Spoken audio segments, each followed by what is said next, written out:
आज के इस वीडियो में हम लोग क्लास 10th का सब्जेक्ट फिजिक्स से ऑब्जेक्टिव प्रश्न को देखेंगे जो बिहार बोर्ड एग्ज़ाम में पूछे जाएंगे। पहला है, क्या समतल दर्पण से बने प्रतिबिंब को पर्दे पर उतार सकते हैं? तो इसका आंसर होगा नहीं।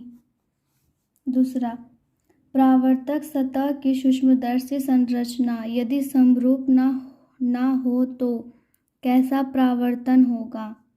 तो विसरित।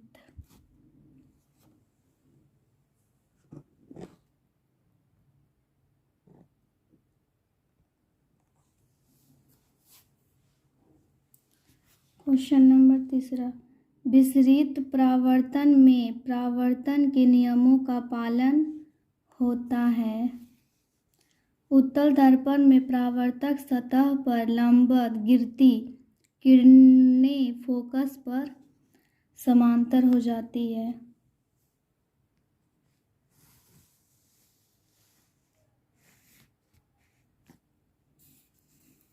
किस दर्पण में वास्तविक प्रतिबिंब नहीं बनता है?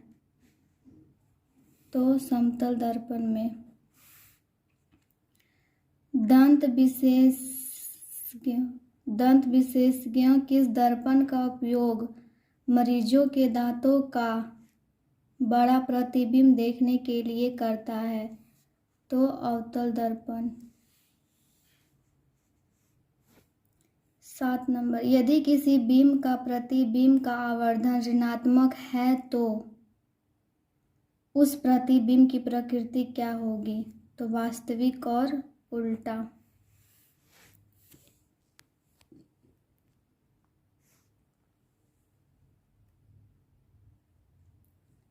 निम्नलिखित में से कौन उत्तल दर्पण की फोकस दूरी है जिसकी वक्रता त्रिज्या 32 सेंटीमीटर है? तो 16 + 16 सेंटीमीटर होगा।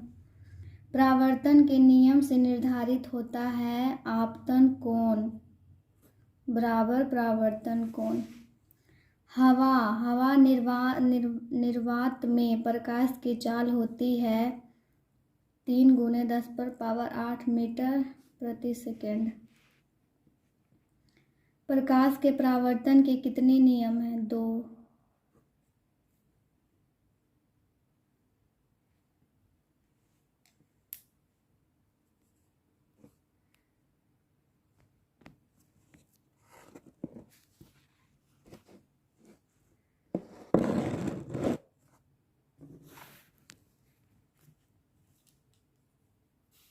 किस दर्पण में बड़ा प्रतिबिंब बनता है? अवतल में। क्वेश्चन नंबर 13, गोलीय दर्पण में फोकांतर एवं वक्रता त्रिज्या के बीच संबंध क्या है? तो F = R/2।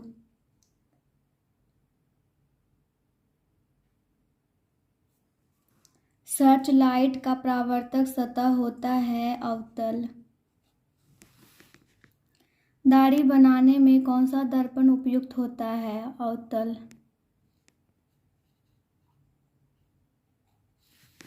दर्पण सूत्र है 1/v + 1/u = 1/f।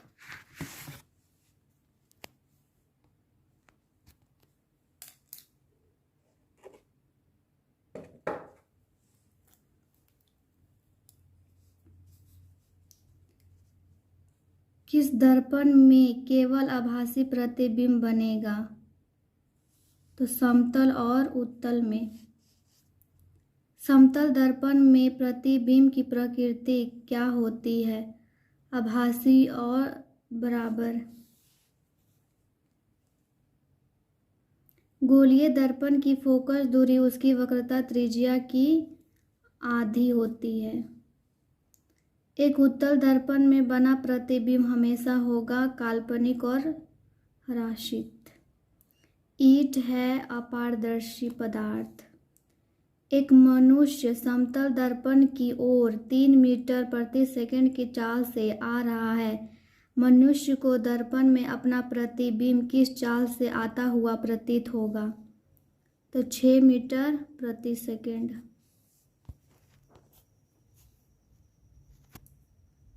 सयुग्मी फोकस संभव है केवल अवतल दर्पण में। एक उत्तल दर्पण की फोकस दूरी 20 सेंटीमीटर है, इसकी वक्रता त्रिज्या होगी 40 सेंटीमीटर। अगला देखिए,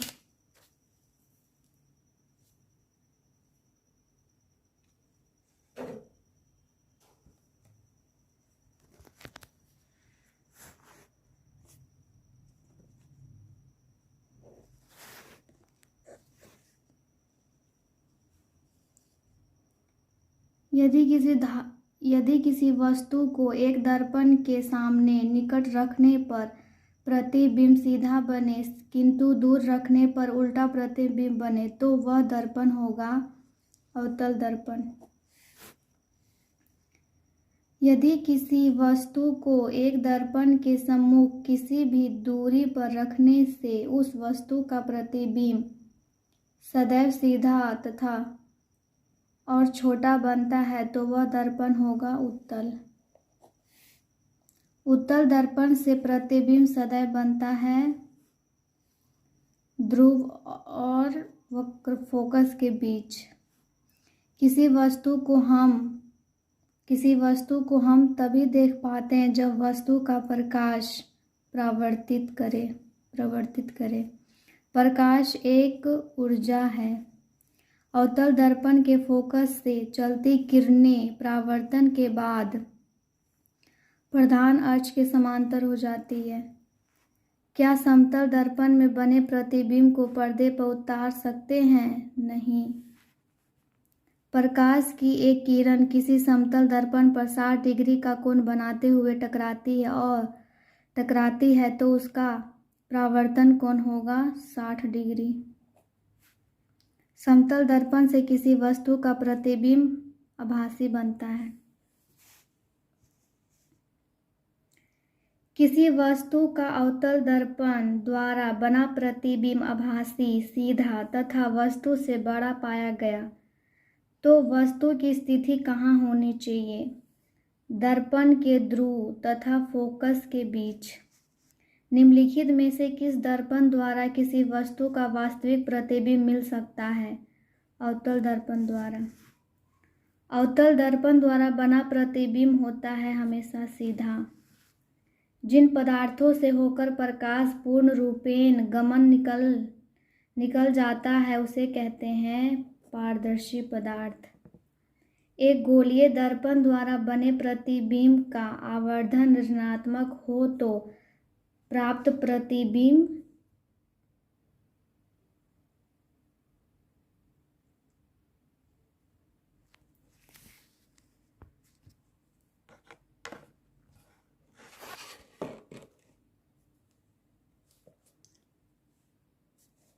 उल्टा होगा।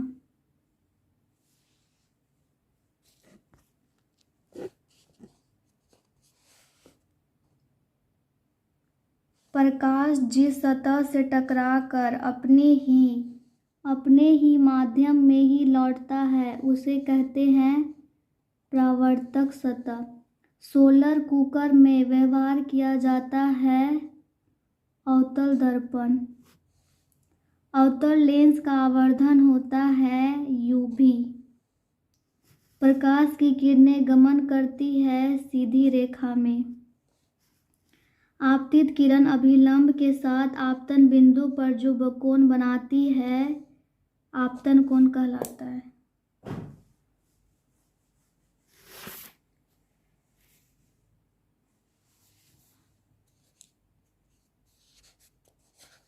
काल्पनिक प्रतिबिंब हमेशा सीधा होता है।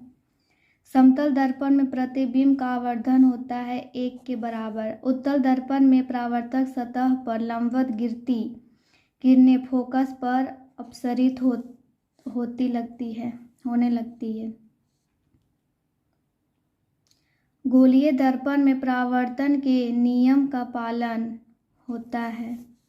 गोलीय दर्पण में दूरियों को सदा किसके सापेक्ष मापते हैं? ध्रुव के। अनंत पर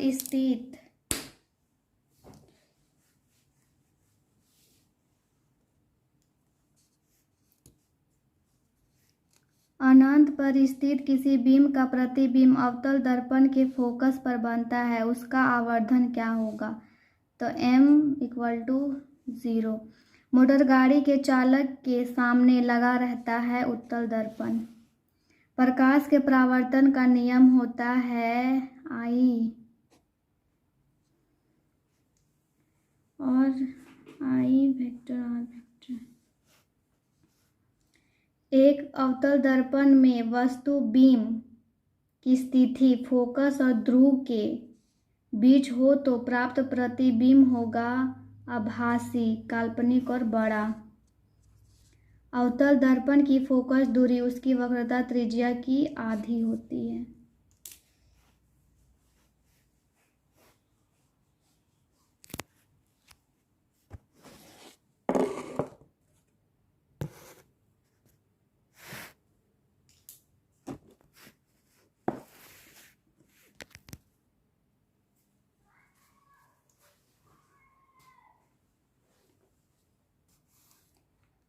कहाँ पर स्थित होने से वस्तु का प्रतिबिंब अवतल दर्पण के फोकस पर बनता है? अनंत पर। निम्नलिखित में किसके द्वारा एक बिंदु स्रोत से समांतर किरणपुंज मिल सकता है? अवतल दर्पण।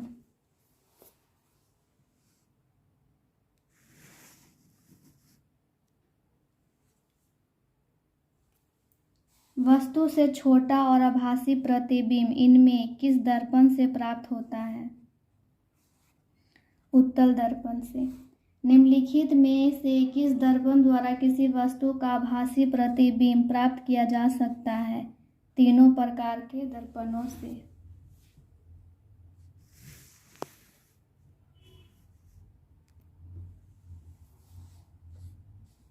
परावर्तन का कोण होता है परावर्तित किरण और दर्पण की सतह पर खींचे गए अभिलंब के बीच। आभासी प्रतिबिंब दर्पण पर कहाँ बनता है? पीछे। चैप्टर नंबर 2 प्रकाश का अपवर्तन। पहला क्वेश्चन, किसी शब्दकोश में दिए गए छोटे अक्षरों को पढ़ते समय आप कौन सा लेंस पसंद करेंगे? 5 सेंटीमीटर फोकस दूरी का उत्तल लेंस।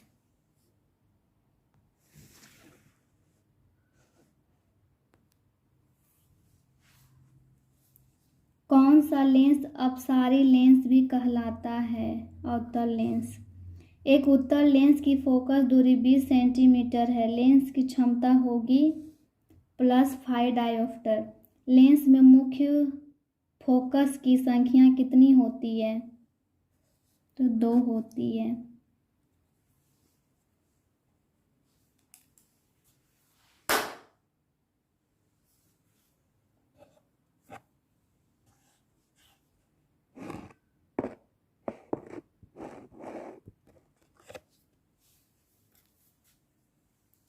प्रकाश के अपवर्तन के कितने नियम? 2। किस लेंस के द्वारा सिर्फ काल्पनिक प्रतिबिंब बनता है? अवतल।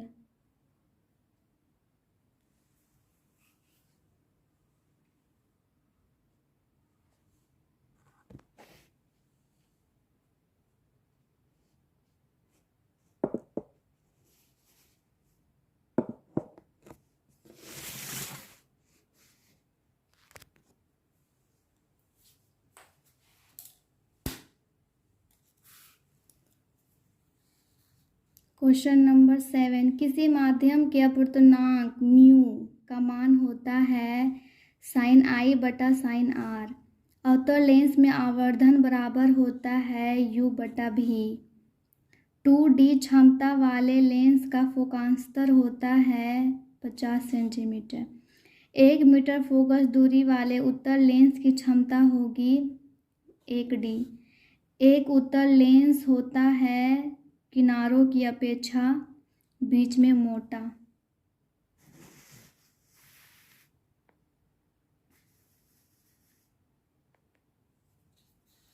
किसी बीम का वास्तविक तथा समान आकार का प्रतिबिंब प्राप्त करने के लिए बीम को उत्तल लेंस के सामने कहाँ रखेंगे? फोकस दूरी की दुगनी दूरी पर। प्रकाश के अपवर्तन के दूसरा नियम की खोज किस ईस्वी में हुई? 1621 ईस्वी में। दो माध्यमों के सीमा पृष्ठ पर एक प्रकाश किरण लंबवत आपतित होती है तो अपवर्तन कोण होगा 0 डिग्री।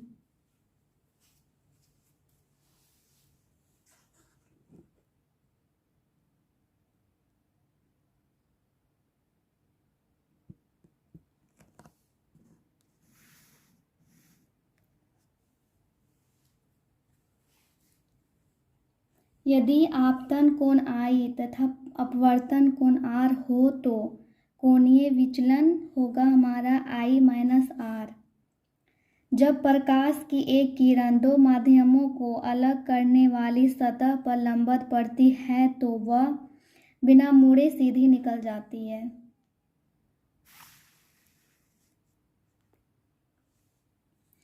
तालाब के जल की गहराई कम मालूम पड़ने का कारण है प्रकाश का अपवर्तन होता है। जब प्रकाश एक माध्यम से दूसरे माध्यम में जाता है तब अपवर्तन कोण प्रकाश की चाल में परिवर्तन होने के कारण।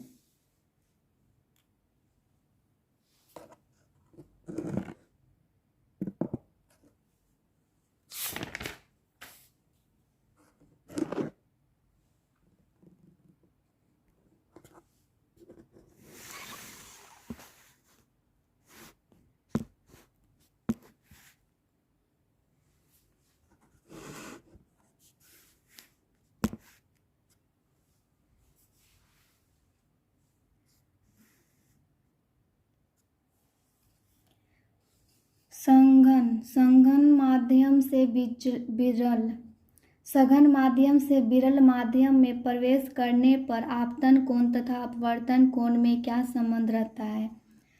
अपवर्तन कोण बड़ा होता है। जब प्रकाश की किरण हवा से कांच के प्रिज्म की अपवर्तन सतह से होकर प्रवेश करती हुई दूसरे अपवर्तन सतह से होकर बाहर निकलती है तब वह मुड़ जाती है प्रिज्म के आधार की ओर। Question number 21। प्रकाश का अपवर्तन किसको दर्शाता है? प्रकाशीय भ्रम को। Question number 22। निम्नलिखित में किसका उपयोग लेंस बनाने के लिए नहीं किया जा सकता है? पीतल। नंबर 23। निम्नलिखित में कौन सी वस्तु वास्तविक प्रतिबिंब बना सकता है? उत्तल लेंस। 24। प्रकाश एक माध्यम से जिसका अपवर्तनांक n1 है दूसरे माध्यम में जिसका अपवर्तनांक n2 है जाता है। यदि आपतन का कोण I तथा अपवर्तन का कोण R हो तो sin I बटा sin R बराबर होता है n2 बटा n1 के।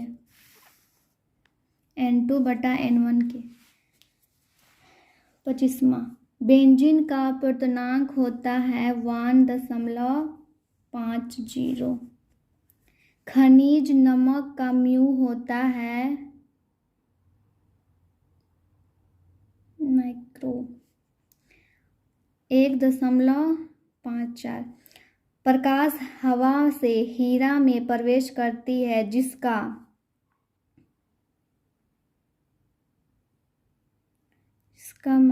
म्यू 2.42 है। हीरा में प्रकाश का वेग ज्ञात करें। यदि हवा में प्रकाश का वेग 3 × 10⁸ मीटर प्रति सेकंड है तो इसका हो जाएगा 1.24 × 10⁸ मीटर प्रति सेकंड।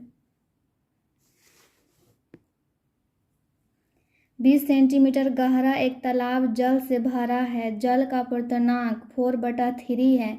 उस तालाब की आभासी गहराई ज्ञात करें यदि उसे लंबवत देखा जाता है तो इसका हो जाएगा 15 सेंटीमीटर।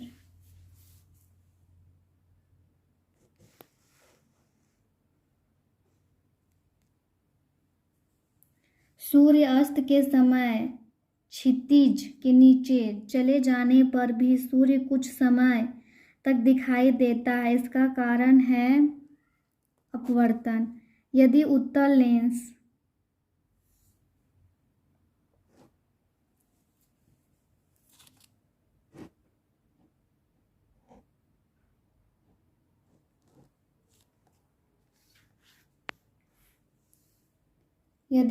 लेंस के सामने वस्तु 2f पर रखी जाए तथा उसका प्रतिबिंब बनेगा 2f पर ही।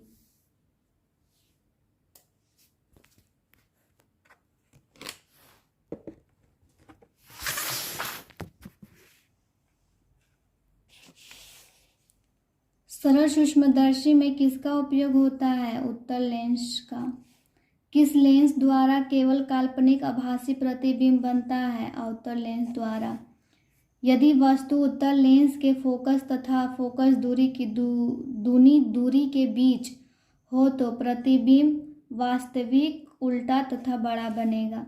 उत्तल लेंस को आभासी लेंस भी कहा जाता है। लेंस की क्षमता व्यक्त की जाती है फोकस दूरी के व्युत्क्रम द्वारा।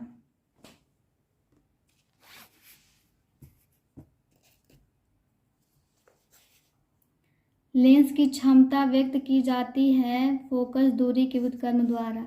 उत्तल लेंस द्वारा आवर्धित काल्पनिक प्रतिबिंब तब बनता है जब वस्तु रहती है फोकस और लेंस के बीच। सघन माध्यम से विरल माध्यम में गमन करने पर आपतन कोण और अपवर्तन कोण में क्या संबंध होता है? तो I बड़ा होता है R से, R ग्रेटर देन I। प्रकाश की चाल सबसे अधिक होती है शून्य निर्वात में।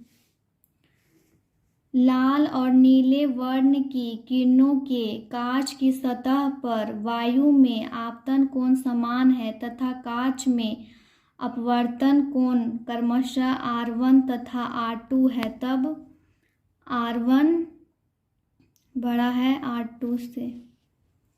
स्नेल के नियमानुसार होता है, फर्स्ट नंबर होगा। आभासी प्रतिबिंब का निर्माण होता है दोनों लेंसों में। लेंस की क्षमता P बराबर होती है 1/f। लेंस की क्षमता का एसआई मात्रक होता है डायोप्टर। पानी के भीतर तैरते मनुष्य को किनारे पर स्थित मीनार की ऊंचाई कैसी लगेगी? ज़्यादा। पानी के भीतर तैरते मनुष्य को किनारे पर स्थित मीनार की ऊंचाई कैसी लगेगी? ज़्यादा।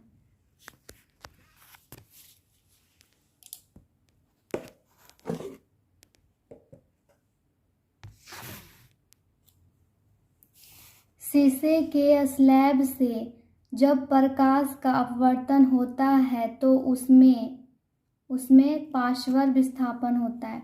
निम्नलिखित में कौन सी वस्तु वास्तविक प्रतिबिंब बना सकता है? उत्तल लेंस।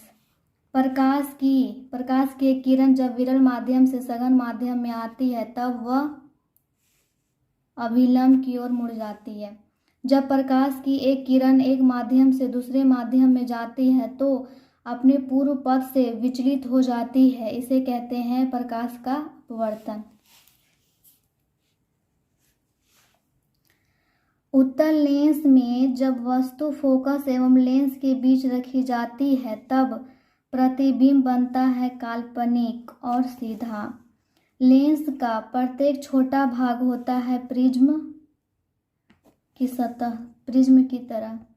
अवतल लेंस में प्रतिबिंब दूरी क्या होती है? ऋणात्मक। यदि हवा के सापेक्ष कांच का अपवर्तनांक 1.5 हो तो कांच के सापेक्ष हवा का अपवर्तनांक होगा 1/1.5। कौन सा लेंस हवा में अभिसारी लेंस भी कहलाता है? अवतल लेंस। एक उत्तल लेंस से 30 सेंटीमीटर की दूरी पर एक वस्तु रखी गई है। लेंस से उतनी ही दूरी पर वास्तविक प्रतिबिंब प्राप्त होता है। लेंस की फोकस दूरी है 15 सेंटीमीटर। 10 सेंटीमीटर फोकांतर वाले उत्तल लेंस के सामने 15 सेंटीमीटर की दूरी पर एक वस्तु रखी गई है। प्रतिबिंब का स्थान ज्ञात करें। तो होगा 30 सेंटीमीटर। एक अवतल लेंस की फोकस दूरी 10 सेंटीमीटर है। इसकी क्षमता होगी -10 डायोप्टर।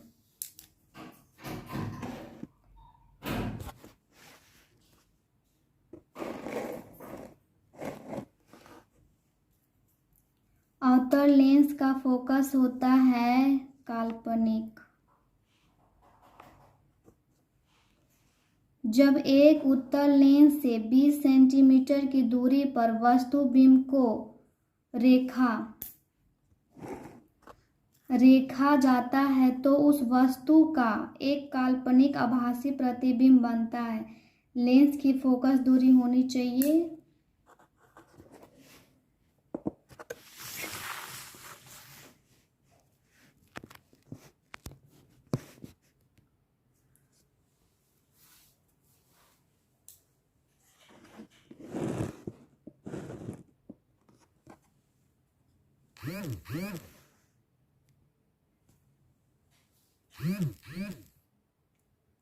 जब एक उत्तल लेंस से 20 सेंटीमीटर की दूरी पर वस्तु बिंब को रेखा जाता है तो उस वस्तु का एक काल्पनिक आभासी प्रतिबिंब बनता है। लेंस की फोकस दूरी होनी चाहिए 20 सेंटीमीटर से अधिक। एक गोलीय दर्पण की फोकस दूरी +20 सेंटीमीटर है तो यह गोलीय दर्पण कैसा है? तो उत्तल है। किसी उत्तल लेंस की फोकस दूरी 25 सेंटीमीटर है तो उसकी क्षमता क्या होगी? +4D।